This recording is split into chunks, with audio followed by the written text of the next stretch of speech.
Y el país se integra. Buenos días, compañeros. En este momento estamos en la Asamblea Nacional para escuchar las reacciones de algunas bancadas acerca de lo que es el juicio político en contra del expresidente de la Judicatura, Wilman Terán, y también de la exvocal Maribel Barreno. Esta situación se está tratando por parte del Pleno para conseguir, ya sea a favor o en contra, la censura de los exfuncionarios de la Judicatura. En este momento escuchemos al proponente de este juicio político, Jorge Peñafiel.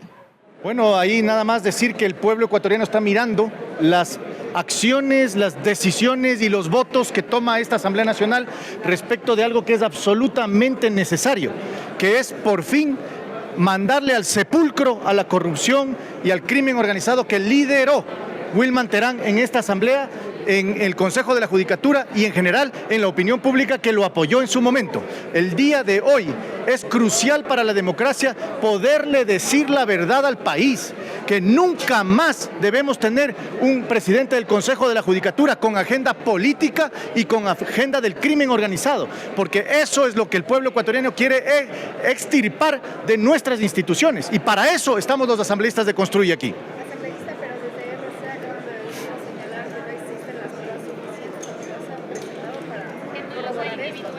Las pruebas son parte del expediente, fueron presentadas en la Comisión de Fiscalización y además el pueblo ecuatoriano las conoce de viva voz. El señor Terán vulneró el sistema de votaciones del Consejo de la Judicatura al hacer una mayoría de 2 personas cuando es un cuerpo colegiado de 5 miembros. El señor Terán destituyó ilegalmente al señor juez Walter Macías, vulneró el principio de transparencia y de honestidad que tiene que llevarse a cabo en los concursos públicos que seleccionan a los jueces de la más alta corte del país. También ha sido claro y evidente cómo el señor Terán tenía una agenda política, incluso pretendía ser candidato a la presidencia de la República con la Revolución Ciudadana. La doctora Barreno formó parte de la estrategia, lo dice Javier Muñoz en sus testimonios anticipados, lo dice el propio Wilman Terán cuando se presentó en la Comisión de Fiscalización. Ella, con una abstención y una reconsideración a favor, permitió que el señor Walter Macías sea destituido. Es decir, algo parecido a lo que sucede el día de hoy con el señor Godoy y el señor Guarderas. El señor Guarderas forma parte también de una estrategia para poder poner al señor Godoy y controlar la justicia. Eso sucedió con Wilman Terán también en el Consejo de la Judicatura el año pasado.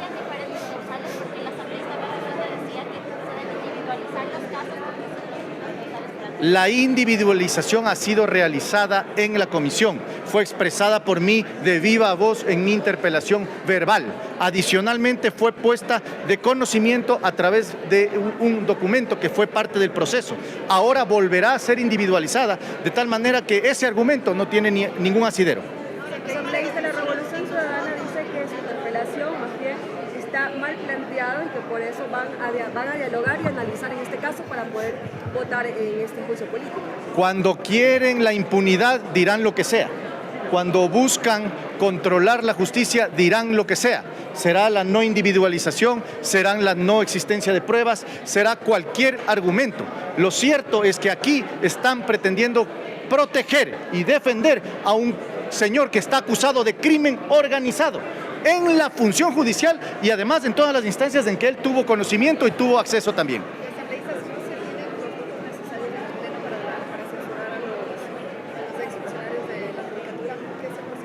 La Revolución Ciudadana tendrá que darle las respuestas al país por qué no da los votos. Más allá de lo operativo, más allá de lo procesal, tendrá que dar las respuestas de por qué protege y por qué defiende a un señor que está acusado de crimen organizado y además de que formó parte de una estrategia política para dar al traste con el juicio sobornos, y eso es lo que no quieren decir al país. ¿El correísmo le está blindando entonces a...? Sin duda alguna, el correísmo forma parte de la estrategia de defensa y con el objetivo político de dar al traste con la sentencia de sobornos, y eso no lo vamos a permitir. Hasta el día de hoy yo no he pedido un solo voto y esos votos tendrán que ser la expresión de la conciencia de cada asambleísta, que cada pueblo y cada colectivo en el Ecuador sepa que su asambleísta votó a favor o en contra de Wilman Terán y de la corrupción del Consejo de la Judicatura. Así es, compañeros, en estos momentos, como escuchábamos al proponente de este juicio político, el asambleísta Jorge Peñafiel, quien se refirió cuáles son los argumentos o las razones por las cuales pues se está llevando y se está tratando por parte del Pleno este juicio político en contra de los exfuncionarios de la Judicatura.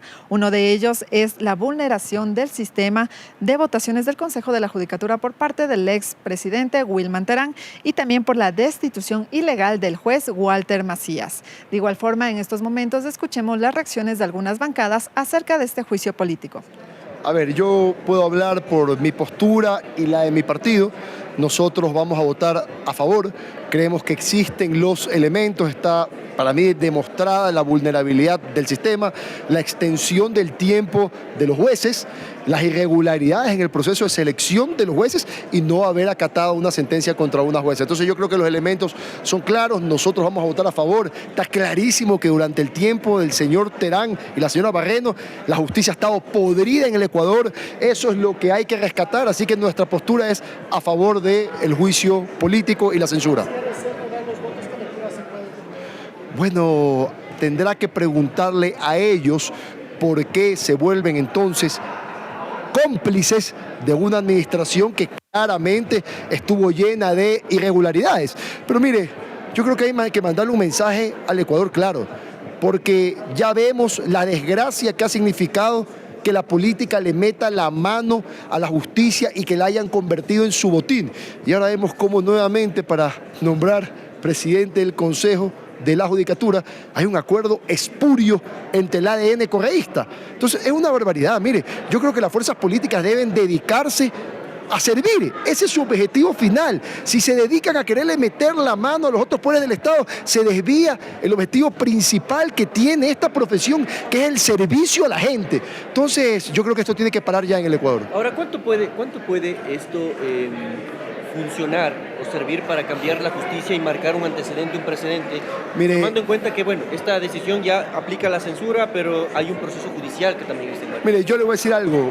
Yo creo que la Asamblea en esto tiene que fortalecer sus procesos de fiscalización, pero también creo yo que no debemos desaprovechar la oportunidad de plantear el debate ya sobre si tenemos que buscar la forma de limitar, y perdóneme que se lo diga así, las competencias del Consejo de Participación Ciudadana, que fue un consejo que nos prometieron que iba a ser independiente, que iba a representar las causas de la gente y se ha convertido en una institución de este porte que representa las causas de los políticos. Por eso es que un grupo se denomina la Liga Azul, la otra la Liga de ni sé dónde, y etcétera. Terminó siendo la institución más politizada del Ecuador y la que han utilizado para meterle la mano a los diferentes poderes del Estado. Entonces yo creo que ya hay que buscar la forma de, mediante consulta, o por qué no, después de haber solucionado parte de los grandes problemas que tiene el pueblo ecuatoriano, analizar una constituyente para cambiar la estructura del Estado y eliminar al Consejo de Participación Ciudadana. Asimismo, el Consejo de la Judicatura no tiene por qué existir.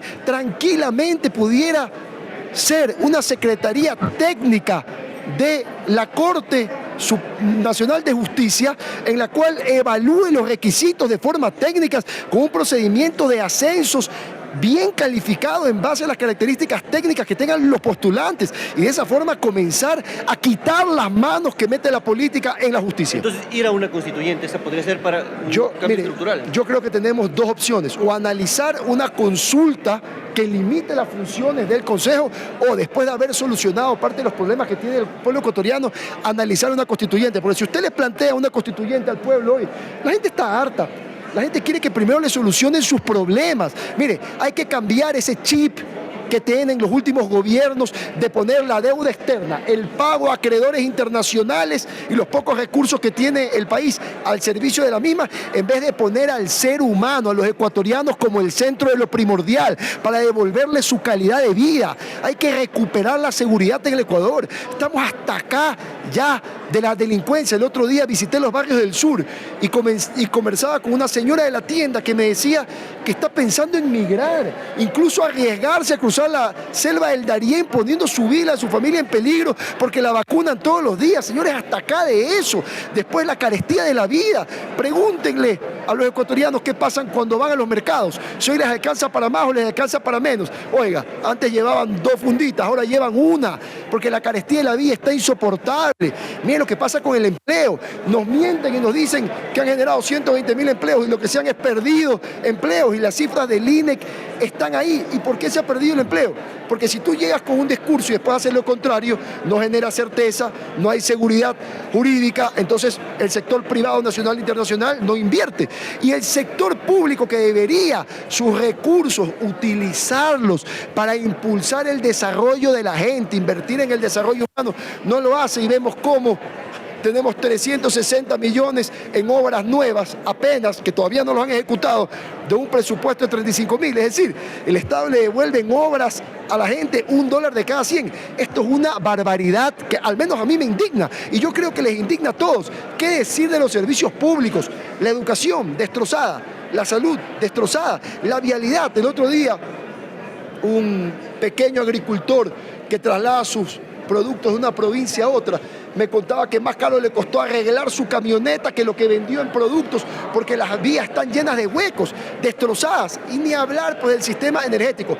Esto tiene que cambiar. Es indignante, y los ecuatorianos tenemos que ponerle un pare ya, que se termine el país de la metida de la mano de la justicia y de la inacción, para darle paso a un país que vuelque lo primordial hacia el desarrollo de la gente. Eso es lo que hay que encontrar. Asambleísta, el gobierno dice que no es que exista inseguridad, sino es una guerra entre bancos. El gobierno está más perdido que Papá Noel en marzo.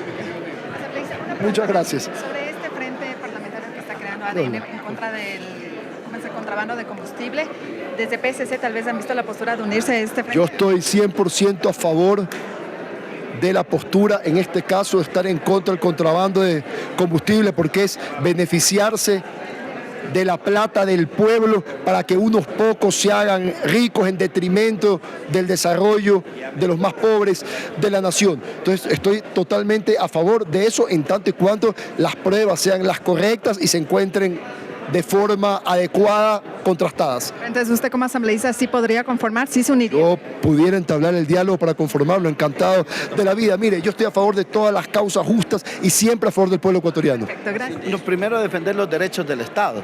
El tráfico de combustible al Ecuador le cuestan realmente valores altos, y quienes pierden hoy son los que menos tienen.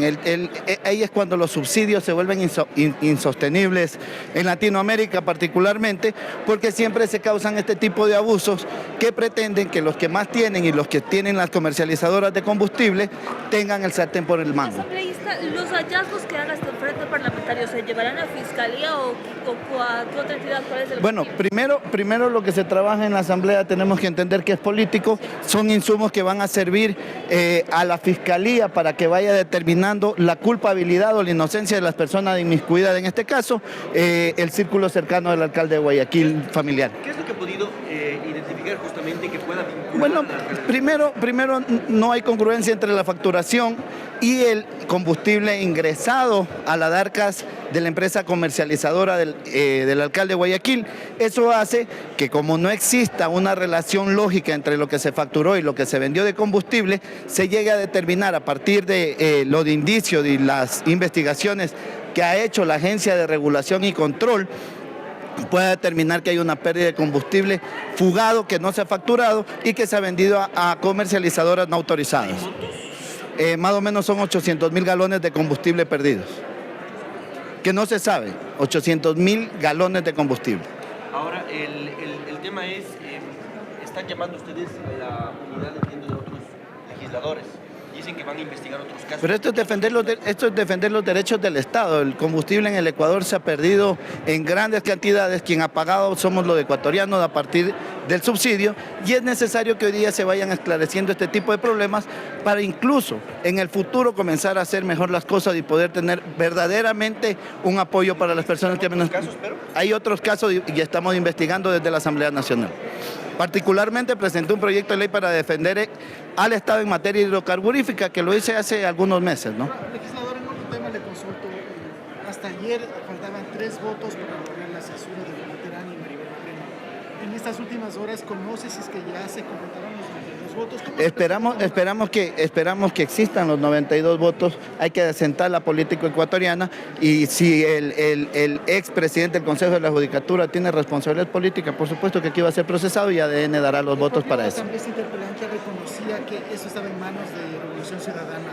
A su juicio, legislador, ¿qué hay detrás de ellos para intentar salvar? Es inentendible, no sé por qué lo quieren salvar. Primero negaron su relación cercana con él y hoy manifiestan que no debe de ser punible a juicio político. Legislador, una consulta. ¿Cambió de bancada? Les escucho, no sé si hasta ahora está... Yo soy de la bancada ADN hace tiempo. No, hace tiempo soy de la bancada ADN y por eso manifestaba que presentaba un proyecto de ley para defender en materia hidrocarburífica los intereses del Estado. Así es, compañeros, en estos momentos también como escuchábamos a los asambleístas de diferentes bancadas en cuanto a su postura sobre lo que es el juicio político en contra del expresidente de la Judicatura, Wilman Terán, y también de la ex vocal Maribel Barreno. Tal cual como lo señaló el asambleísta de Revolución Ciudadana, Leonardo Berresueta, pues no se han presentado las pruebas suficientes para corroborar estas irregularidades por parte de los exfuncionarios del Consejo de la Judicatura. Por lo tanto, desde Revolución Ciudadana estarán analizando y pendientes de lo que son estas pruebas para poder votar a favor o en contra de la censura de los exfuncionarios de la Judicatura. De igual forma, también como lo señalaban algunos asambleístas de la bancada de ADN, de PSC y Construye, quienes pues votarán a favor de la censura de los exfuncionarios de la Judicatura. Cabe recordar también que para que se lleve a juicio político o se vote a favor, pues es necesario 92 votos de los legisladores. Con esta información les mantendremos al tanto. Corape informa.